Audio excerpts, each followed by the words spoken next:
नमस्ते, आदाब। मैं आसिफ खान, स्वागत है आपका आदाब प्रॉपर्टी शो में। रियल एस्टेट मार्केट की रियल अपडेट लेकर एक बार फिर हाजिर हैं हम आपके सामने।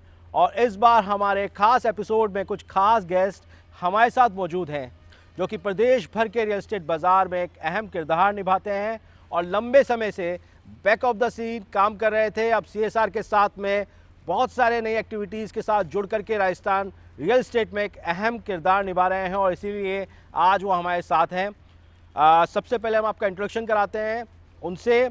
ख़ास तौर पर हमारे साथ हैं अमृता गुप्ता जी, संगीता अग्रवाल जी, नमिता गुप्ता जी, अल्पना शर्मा जी और हेतल अग्रवाल। राजस्थान का रियल एस्टेट बाज़ार, अमृता गुप्ता जी, सबसे पहला सवाल आपके साथ है। राजस्थान का रियल एस्टेट बाज़ार में बहुत तेज़ी से तब्दीली हुई है और बदलते रियल एस्टेट बाज़ार के साथ में बहुत कुछ बदलता देख रहे हैं। और इस बदलते रियल एस्टेट बाज़ार में हमने ये भी देखा कि कोविड के अंदर कितने अप्स एंड डाउन्स हमें नज़र आ रहे हैं। लेकिन हम एक बार शुरू से आएंगे, जब क्रेडाई राजस्थान की स्थापना होती है और क्रेडाई राजस्थान की स्थापना होने के साथ में राजस्थान के रियल एस्टेट बाज़ार में एक क्रेडिबिलिटी आती है, क्योंकि क्रेडाई राजस्थान को कहीं ना कहीं हमें क्रेडिबल वर्ड से जब नाम आता है तो हमारे दिमाग में क्रेडिबिलिटी आती है। तो उसके साथ में ही क्रेडाई राजस्थान वुमेन की भी अब शुरुआत हो चुकी है और बहुत लंबे समय से काम कर रहा है राजस्थान के रियल एस्टेट बाज़ार में। उसकी स्थापना कैसे हुई और किस तरह से ये सब चीज़ें अब आप कर रहे हैं, उस पर थोड़ा सा आप हमें बताइए। First of all, thank you so much, Asif, for having us here, for having Credai Women Rajasthan wing here. And I'm feeling immense pleasure to be sitting here with all my Power Pack ladies. Thank you so much. मैं थोड़ी शुरुआत से इस चीज़ को शुरू करना चाहूँगी। जैसे कि आपने कहा कि क्रेडाई राजस्थान की स्थापना हुई लॉन्ग बैक, और उसके बाद अब हम लोगों ने पिछले 1.5 साल से क्रेडाई राजस्थान वुमेन विंग की स्थापना की। इसको हमें इस तरीके से समझना पड़ेगा। देखिए, इसकी ज़रूरत क्यों पड़ी।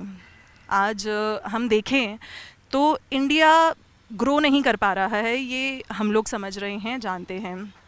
प्लस अगर हम देखें तो 48% विमेन है इंडिया में, 48% विमेन सप्रेस्ड है इंडिया में, ये भी हम जानते हैं।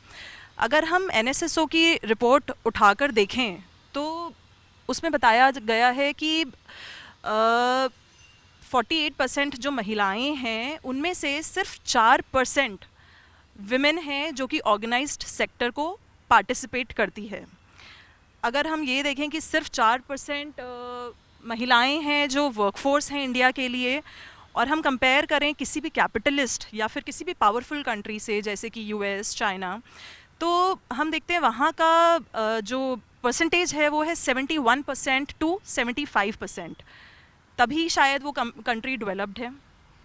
इंडिया में अंडर डेवलप्ड या डेवलपिंग हम इसे बोलें तो डेफिनेटली, बिकॉज़ यहाँ पे वुमेन सप्रेस्ड है और कुछ सर्टेन जॉब्स में ही इन्वॉल्व हैं, जैसे कि होम मैनेजमेंट है, लेकिन मेन हर काम में इन्वॉल्व हैं। तो एक तो ये फैक्टर है कि ऐसी ऑर्गेनाइजेशंस की हमें टाइम टू टाइम ज़रूरत पड़ती है डेफिनेटली, एक वुमेन एम्पावरमेंट क्रिएट करने के लिए। मैं थोड़ा सा आपको 2011 सेंसस रिपोर्ट के बारे में भी बताना चाहूँगी। जब मैंने वो रिपोर्ट पढ़ी तो I was shocked to see that 4%, only 4% women का रेशियो है एजुकेटेड वुमेन में। I mean the Indian women educated women are just 4%। इसका मतलब है कि वो 4% जो है वो 1.25 ईयर्स का ही उनका एक लिटरल फैक्टर है विमेन के लिए।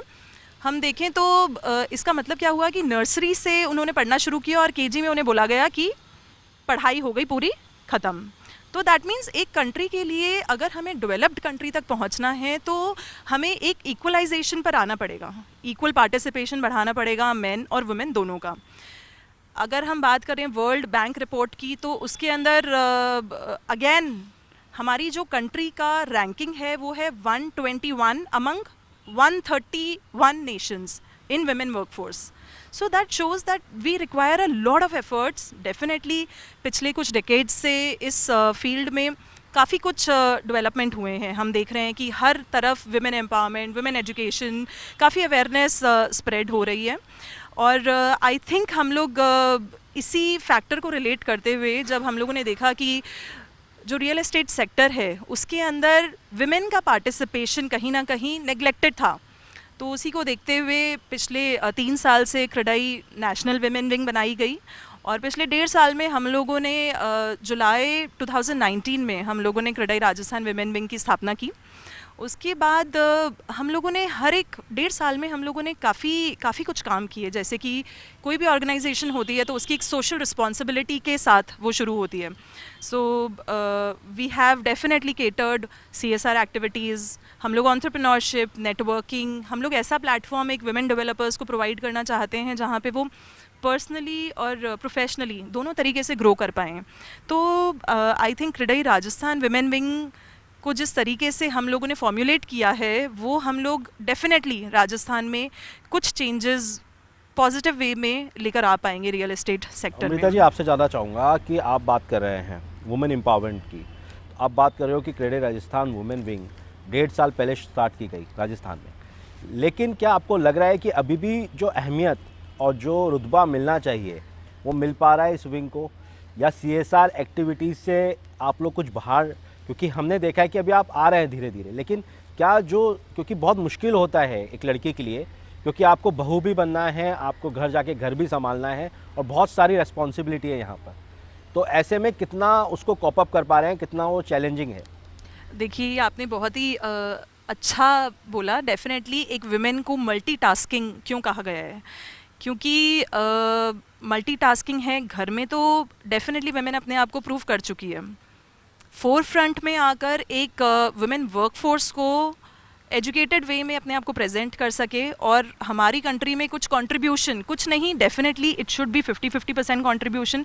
तो इसी चीज़ को बढ़ाते हुए हम लोगों ने ये विमेन विंग बनाई है। लेकिन आई कैन अश्योर कि हम लोगों ने 1.5 साल में जो काम किया है, जिस प्लान्ड वे में काम किया है, वो दैट इज़ अप्रिशिएबल। ठीक है, अगला सवाल मैं संगीता अग्रवाल जी से पूछना चाहूँगा। संगीता अग्रवाल जी, आप बताइए, क्योंकि कोविड के बाद में रियल एस्टेट बाज़ार, मैंने स्टार्टिंग में भी पूछा था कि रियल एस्टेट बाज़ार में बहुत तब्दीली देखने को मिली है, बहुत बदलाव देखने को मिले हैं और लोगों को अपने घर की अहमियत भी समझ में आने लगी। तो क्योंकि आप जुड़े हुए हैं, लगातार काम भी कर रहे हैं, आप काम करते हुए देख भी रहे हैं, तो आपको क्या लगता है कितनी अहमियत समझ में आई है लोगों को?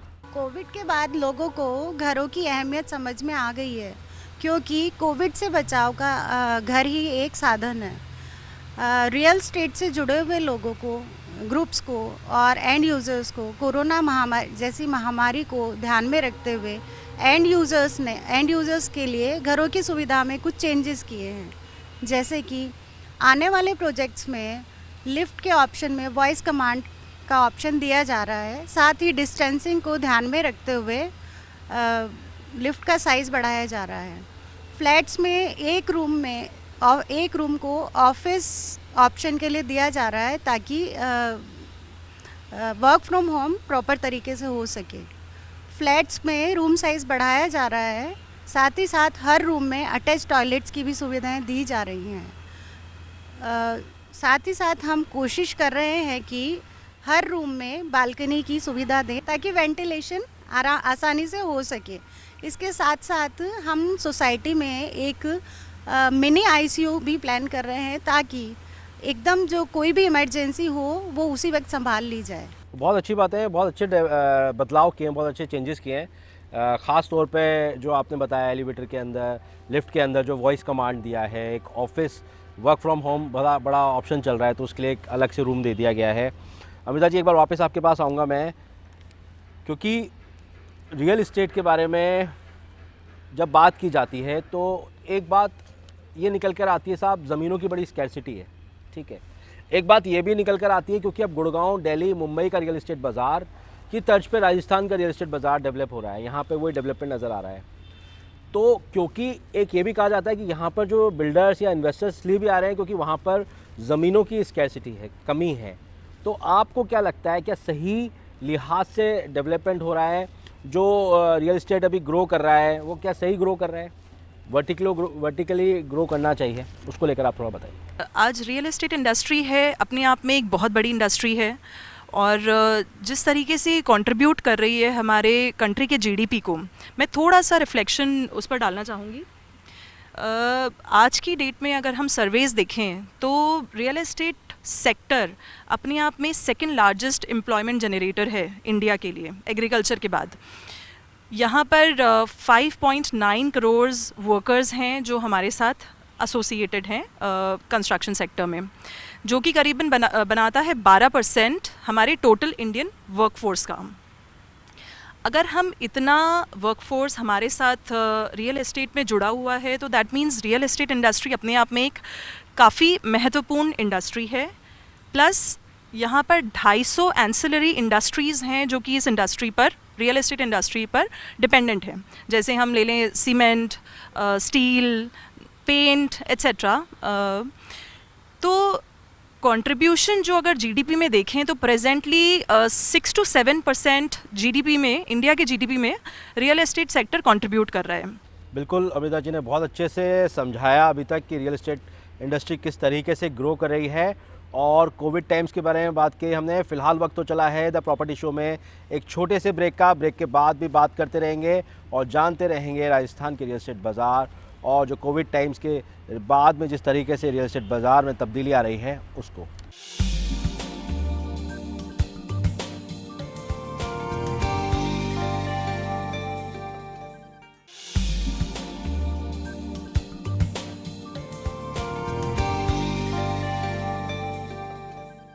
ब्रेक के बाद स्वागत है आपका दोस्तों द प्रॉपर्टी शो में। आज हम बात कर रहे हैं और जान रहे हैं और हमारे साथ कुछ ऐसे रियल एस्टेट के कुछ पर्सनैलिटीज़ मौजूद हैं जिनके साथ में जुड़ा हुआ है राजस्थान का रियल एस्टेट बाज़ार। ब्रेक से पहले जान रहे थे और बात कर रहे थे कोविड टाइम्स के बाद कैसा है रियल एस्टेट बाज़ार, क्या क्या बदलाव आ रहे हैं और किस तरह से चेंजेस नज़र आ रहे हैं राजस्थान क्रेडई के अंदर भी, कि महिलाओं ने अब मोर्चा संभाल लिया। और जब महिलाएं मोर्चा संभाल लेती हैं तो कहीं ना कहीं कुछ ना कुछ कमाल देखने को मिलता ही है। ब्रेक से पहले हम जान रहे थे अमृता गुप्ता जी से, वो बता रही थी कि रियल एस्टेट इंडस्ट्री में किस तरह से जीडीपी डिपेंड करती है, किस तरीके से स्कैरसिटी है, वो सारी चीज़ों को लेकर के वो बता रही थी। अब हमारे साथ बात करने के लिए मौजूद हैं नमिता गुप्ता जी, एग्जीक्यूटिव कमेटी के मेंबर हैं। बड़ा एक अच्छा सा सवाल मेरे पास आपके लिए है, क्योंकि एक हमारी इंडियन सोसाइटी में शुरू से रहा है और ख़ास तौर पे जब हम राजस्थान की बात करते हैं, ट्रेडिशनल सोसाइटी से हम बिलोंग करते हैं। अमृता जी से ही पूछा था मैंने अभी कि क्योंकि रियल एस्टेट में जब आप काम करते हो तो कैसे मैचअप करते हो, तो एक सवाल मेरा आपसे ये है कि एक ज़माना हुआ करता था, वो ज़माना रिप्लेस कर गया है शायद अब, कि लड़कियां ज्वेलरी में ज़्यादा इन्वेस्ट करना चाहती थी, उनको ज़्यादा गोल्ड में ज़्यादा इंटरेस्ट होता था। अभी ये भी देखने को मिल रहा है कि गोल्ड से ज़्यादा रियल एस्टेट में है, तो उसको लेकर के आप थोड़ा बताइए। ये आपने बहुत ही एक इंटरेस्टिंग और बहुत ही लेडीज़ का फेवरेट टॉपिक आपने लिया है, ज्वेलरी और रियल एस्टेट। मैं ये बोलना चाहूँगी कि पहले लेडीज़ इतनी अवेयर नहीं थी खुद की सिक्योरिटी या इस सब चीज़ को लेकर के। अब वो अवेयर हो गई है जी। इस पेंडेमिक में लेडीज़ ने ये रियलाइज़ किया है कि ज्वेलरी से ज़्यादा इम्पॉर्टेंट घर का कंफर्ट है। ज्वेलरी तो हम पहले जो हम पहनते थे, सारी ही लेडीज़ पहनती है, सभी पहनते हैं बेसिकली ज्वेलरी, बट उसकी जो वो हम तब पहनते थे बस हमारे खुशी के लिए कि हाँ हमें अच्छा लग रहा है, हमें बाहर जाना है, ये वो जो भी ऐसी सब चीज़ें। इस पेंडेमिक में हमने रियलाइज़ किया है कि घर की इम्पोर्टेंस हमने रियलाइज़ करी कि घर की सेफ्टी कितनी इम्पॉर्टेंट है, घर अपनी खुद की सिक्योरिटी कितनी इम्पॉर्टेंट है। लेडीज़ ने स्पेशली इस पेंडेमिक में मेरे हिसाब से ये चीज़ को देखा है कि अब लेडीज़ अपने फ्यूचर को लेके सोचने लगी है। पहले नहीं सोचती थी शायद इतना फ्यूचर को लेके, हम ज़्यादा डिपेंडेंट रहते थे हमारे हस्बैंड्स पे या जो मेल मेंबर है हमारी फैमिली का, उसके ऊपर हम ज़्यादा डिपेंडेंट रहते थे। अब लेडीज़ ने पेंडेमिक में रियलाइज़ किया है, सेल्फ रियलाइजेशन हुआ है लेडीज़ को कि हमें भी खुद अपनी सिक्योरिटी, खुद अपना घर, हमें अपना फ्यूचर सिक्योर करना है। तो जैसे कि अब रेरा जो है, जो इंट्रोड्यूस हुआ है रेरा, उस वजह से लेडीज़ को कॉन्फिडेंस आया है, लेडीज़ या किसी भी कस्टमर को कॉन्फिडेंस आ गया रियल एस्टेट में, क्योंकि रेरा से एक ट्रांसपेरेंसी आ गई है। रियल एस्टेट को रियल एस्टेट इसीलिए बोलते हैं because it is the only real estate. अगर आप समझ रहे हैं मैं क्या कहना चाह रही हूँ, क्योंकि यही एक रियल आपका एसेट है। गवर्नमेंट की तरफ से भी काफ़ी हमें सपोर्ट मिलता है रियल एस्टेट में। जो पहले होम लोन था वो 10 से 11% था पहले, अब वो 7% हो गया है, तो वो एक अच्छा चीज़ हो गई है हम लोगों के लिए इन्वेस्ट करने के लिए। सेंट्रल गवर्नमेंट ने जो एक स्कीम निकाली है उसके तहत हमें 2 से 2.5 लाख की सब्सिडी मिलती है, तो ये भी एक बहुत बड़ा पॉइंट है। अल्पना शर्मा जी, आप पे आता हूँ मैं। थोड़ा सा आप क्रेडई पे रोशनी डालें। व्हाट इज़ क्रेडई, और क्रेडई से जुड़ कर के ग्राहकों को क्या फ़ायदा मिलेगा। ऑफ कोर्स मैंने स्टार्टिंग में बोला था क्रेडई स्टैंड्स फॉर क्रेडिबिलिटी, तो उसके बारे में थोड़ा सा बताएं। थैंक्स आसिफ जी। क्रेडई सबसे पहले बताना चाहूँगी, क्रेडई एक एपेक्स बॉडी है, एक सेल्फ रेगुलेटरी एपेक्स बॉडी, जो कि 23 राज्यों में 127 चैप्टर्स जिसमें हैं और जिसके करीब 14,000 members all over across India हैं। और क्रेडई राजस्थान है, वो राजस्थान के बिल्डर्स को रिप्रेजेंट करता है। और क्रेडई राजस्थान विमेन विंग पिछले 1-1.5 साल पहले ही लॉन्च हुई है, जैसा कि अमृता जी ने बताया था, और तभी से सारी विमेंस कंधे से कंधा मिलाकर काम कर रही हैं और सभी तरह की CSR एक्टिविटीज़ में भी लगातार कार्यरत हैं। और जैसा कि आपने पूछा कि ग्राहकों को क्रेडई से जुड़ने से क्या फ़ायदा मिल रहा है, तो सबसे पहले मैं बताना चाहूँगी कि क्रेडई का जो भी कोई भी बिल्डर अगर वो क्रेडई का मेंबर बनना चाहता है, तो सबसे पहले उसको एक self regulatory code of conduct sign करना पड़ता है, जिसमें वो अपने आप से प्रॉमिस करता है कि he is going to promote all the business practices ethically with full transparency and in the interest of all the people involve. So जो भी कोई ग्राहक क्रेडई से कोई भी प्रॉपर्टी खरीदना चाहता है, तो ही इज़ एश्योर्ड, ही और शी इज़ एश्योर्ड कि वो डेफिनेटली उसको जो भी फ्लैट या property what ever he is buying, तो वो सारे स्टेट्यूटरी कंप्लाइंस से अप्रूव्ड है। बिल्कुल, अल्पना जी ने बहुत अच्छी बात कही कि क्रेडई की क्रेडिबिलिटी की हम वाकई में कदर करते हैं, क्योंकि काफ़ी सालों से रियल एस्टेट में देख रहे हैं कि क्रेडई के क्रेडिबिलिटी इस तरह से है कि कुछ भी प्रॉब्लम होती है ग्राहक क्रेडई के पास जा सकता है, और बहुत ऑर्गेनाइज्ड वे में चल रहा है और काफ़ी सालों से इसकी वर्किंग भी देखते नज़र आ रहे हैं। अगला सवाल हम हितल जी से करेंगे, हितल अग्रवाल जी से। अभी राजस्थान के अंदर ग्रीन बिल्डिंग कॉन्सेप्ट बहुत तेज़ी से आ रहा है, कुछ इमारतें ऐसी बन भी गई हैं और ख़ास तौर पर ग्राहक बड़ा पसंद कर रहे हैं, उसके बारे में थोड़ा बताइए।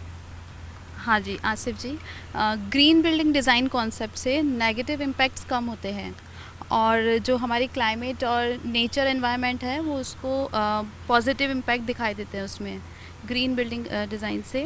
और ये हमारे नेचुरल रिसोर्सेज को भी प्रिजर्व करती है, लाइक जैसे वाटर हीटर्स हैं और सोलर पैनल्स हैं, इससे एनर्जी क्रिएट होती है, वाटर हीटिंग होती है, तो ये अपने आप में एनर्जी क्रिएट करके अपना इटसेल्फ और हमारे नेचुरल रिसोर्सेज को प्रिजर्व करते हैं और हमारी जो क्वालिटी ऑफ लाइफ है उसको भी इम्प्रूव करते हैं।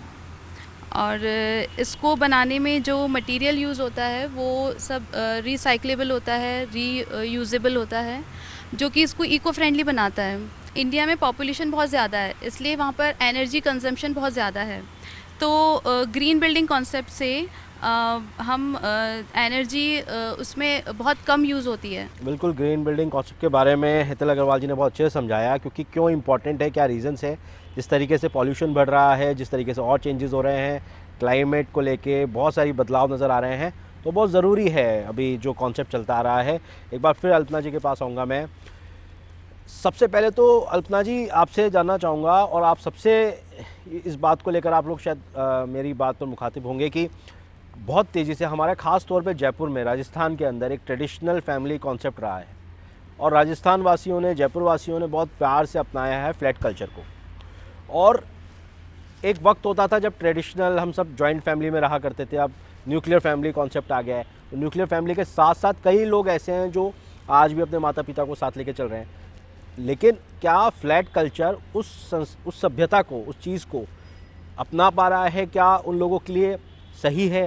क्योंकि एक वक्त था जब बड़े बड़े आंगन हुआ करते थे, बड़े गार्डन हुआ करते थे, ऊपर नीचे फ्लोर्स हुआ करते थे, लेकिन अब फ्लैट कल्चर में वो समा गए, तो उस पर थोड़ी सी आपसे जानना चाहेंगे आपसे। देखिए आसिफ जी, मैं ये कहना चाहूँगी कि हर कोई आजकल इंडिपेंडेंट बंगलो अफोर्ड नहीं कर सकता, तो बहुत फैमिलीज है जो फ्लैट की तरफ जा रही हैं। फ्लैट में आपको अदर फैसिलिटीज़ बहुत अच्छी मिल जाती हैं, जैसे क्लब हाउसेस हुए, हेल्थ स्पाज हुए, स्विमिंग पूल्स हुए।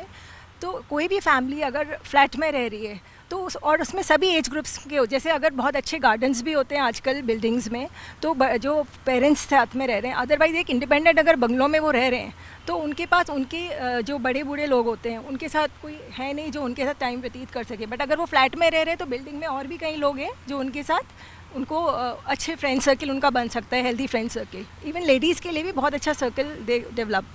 और ये अपनी अपनी चॉइस है कि आप न्यूक्लियर फैमिली में रह रहे हैं या दिस जॉइंट फैमिली में रह रहे हैं। बट मैं ये सोचती हूँ कि न्यूक्लियर फैमिली में रहने में जो अकेलापन होता है वो अगर आप किसी बिल्डिंग में फ्लैट्स में रह रहे हैं तो वो अकेलापन आपको नहीं होगा, क्योंकि पूरी बिल्डिंग के बिल्डिंग मेट्स आपके साथ रहेंगे। कोई भी आपको परेशानी हुई तो इमीडिएट आपका जो नेबर है, मे बी इंडिपेंडेंट बंगलों में आप शायद अपने नेबर को जानते ही नहीं होंगे, लेकिन फ्लैट्स में आप सबको जानते हैं, बिकॉज इतनी कल्चरल एक्टिविटीज़ फ्लैट्स में होती हैं कि एक अलग ही तरह की बॉन्डिंग क्रिएट हो जाती है। तो अल्पना जी ने बताया। अमृता जी, आपसे जानना चाहूँगा, क्या जो फ्लैट कल्चर को लेके उसको मैं कंटिन्यू करना चाहूँगा एक बार।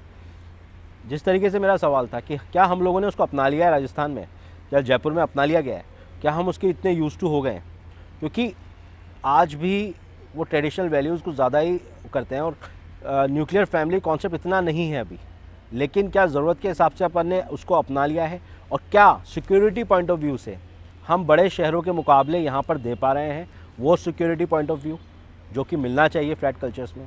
क्योंकि अल्पना जी ने जो चीज़ बोली कि एक नेबर भी होता है, उसको हम जानते हैं, इंडिपेंडेंट में नहीं जानते हैं, लेकिन क्राइम के पॉइंट ऑफ व्यू से क्या हम सिक्योरिटी इतनी दे पा रहे हैं? क्योंकि जयपुर में आज भी बहुत सारी ऐसी घटनाएं हो रही है कल्चर डेवलप होने के बाद में, तो उसको लेकर बिल्डर कितना अवेयर है? देखिए, अल्पना ने काफ़ी अच्छे से इस चीज़ को एक्सप्लेन किया है आपके क्वेश्चन को। मैं इसमें छोटी छोटी चीज़ें ऐड ऑन करना चाहूँगी।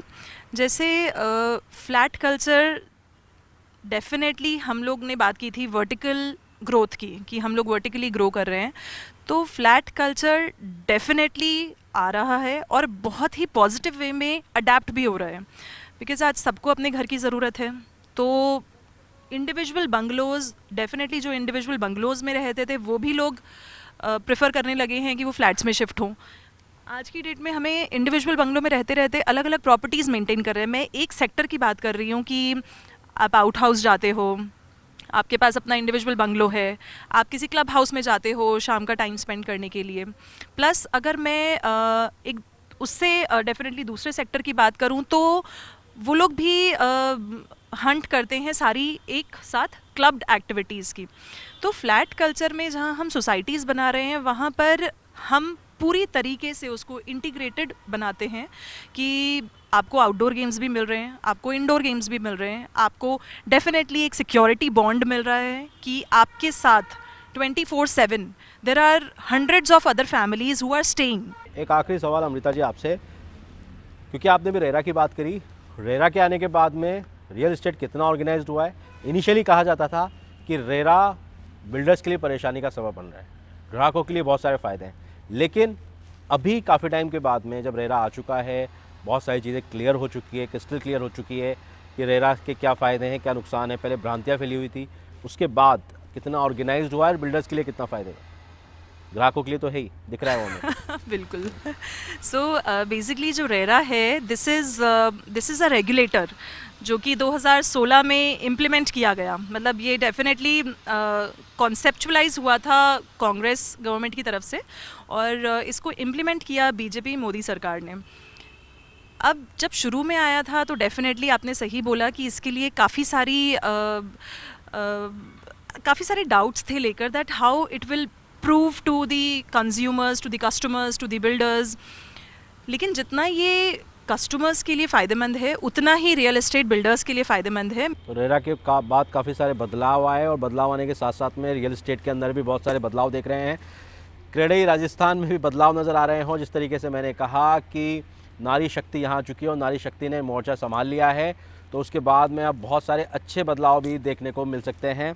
आज आप लोगों से बात करके बहुत अच्छा लगा, और उम्मीद करते हैं कि राजस्थान के रियल एस्टेट बाज़ार में जिस तरह से अभी आप लोगों की रोल हैं और वो अचीवमेंट्स आप लोग लगातार कर रहे हैं, वो आगे भी करते रहें, ताकि जयपुर, राजस्थान के जितने भी बहुत सारे ग्राहक हैं वो लोग एक्सपेक्ट कर रहे हैं आप लोगों से अच्छा रियल एस्टेट, वो रियल एस्टेट यहाँ के लोगों को मिल सके। तो फ़िलहाल वक्त तो चला है द प्रॉपर्टी शो में अलविदा कहने का। इसी वादे के साथ अगले सप्ताह फिर हाजिर होंगे द प्रॉपर्टी शो में, और बात करेंगे देश भर के रियल एस्टेट बाज़ार की। तब तक के लिए दीजिए इजाज़त द प्रॉपर्टी शो की पूरी टीम को।